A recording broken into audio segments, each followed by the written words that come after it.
দর্শক বন্ধুরা, আপনারা দেখেন ব্রিক ফাউন্ডেশনে নির্মিত বাড়ির কলাম করা হচ্ছে। ইটের পিলার যাকে বলা হয়, রড দিলে বলা হয় কলাম। এটা 10 ইঞ্চি গাঁথনি হচ্ছে। বিমের উপরে আমরা 10 ইঞ্চি গাঁথনিটা দিচ্ছি।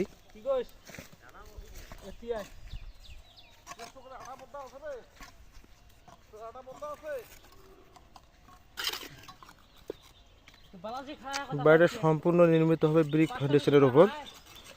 আপনারা যদি এরকম বাড়ি করতে ইচ্ছুক তাহলে অবশ্যই আমাদের সাথে যোগাযোগ করবেন। আমরা আপনাদেরকে মালামালের সঠিক হিসাব পুঙ্খানু রূপে দিয়ে দেব। দেখেন কাজের আপডেট।